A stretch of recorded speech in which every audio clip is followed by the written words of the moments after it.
আসসালামু আলাইকুম প্রিয় ভিউয়ার্স, আমি দেশি রোস্টার আজার। আমার তো এই রিসিপ্টটা এটা হয়েছে গিয়ে আজকে আমি টিভিটা পার্সেল করছি। 4-5 দিনের ভিতরে টিভি গিয়ে পৌঁছে যাইব। তো কারণ বেঙ্গলোর থেকে টিভি পৌঁছতে অনেক সময় লাগে।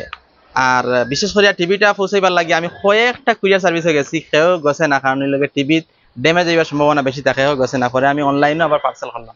তো যাই হোক, এই বিষয়ে আমি স্ক্রিনশট লাগাই আর দেখি লাগে কিরকম পার্সেল করছি অ্যান্ড প্যাকিং করে কিছু ভিডিও মেক করলাম, এগুলো লাগাই আর দেখিলাম। দুনিয়ার মাঝে সবচেয়ে দামি কিচ্ছু হিসেবে রইয়া থাকে, এটা হইব গিয়ে সময়।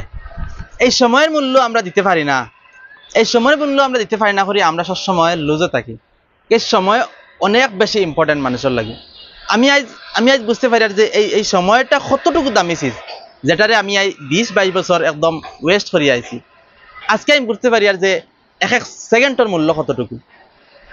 বিশেষ করে আজকে আমার তো বর্তমানে আমার তো আর কি সময় অনেক মূল্যবান। আমার সময় থাকে না, ঘুম থেকে উঠা ঘুমাইবার আগ পর্যন্ত আমার বিলকুল টাইম থাকে না। আমি রুটিন অনুযায়ী কাম করিয়াও আমার কাজ শেষ করতে পারি না। অতটুকু মূল্যবান এই সময়। সব মানুষের ক্ষেত্রে কিন্তু এই সময়টা অনেক মূল্যবান।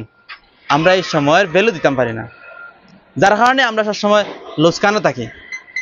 এই সময়টা যে অত মূল্যবান, যেটা অনেকে বুঝতে পারেন আর অনেকে এখন অবধি বুঝতে পারেন না। আর আমরা লাইফও কিছু পাইতে হইলে আমরার ভিতরে বিশ্বাস রাখতে লাগবো, আর সময়টারে আমরা ভ্যালু দিতে লাগবো।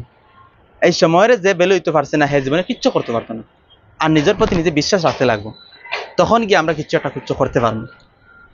আজকে আর বেশি কিছু মাতিয়ার না, আমি আপনারা জাস্ট তখন দেখাইবার লাগে যে আজকের যেটা পার্সেল, এই টিভিটা যে আমি পার্সেল করছি, জাস্ট ওটা দেখাইবার লাগে আজকের ভিডিওটা। আপনারা নেক্সট পরবর্তী ভিডিও লাগে অপেক্ষা করবা। আমি পরবর্তী নিয়ে আইমু ভিডিও, দামাকা ভিডিও। আজকে ভিডিও আমি সমাপ্ত করে দিলাম। খুদা হাফিজ।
Yo, cacto.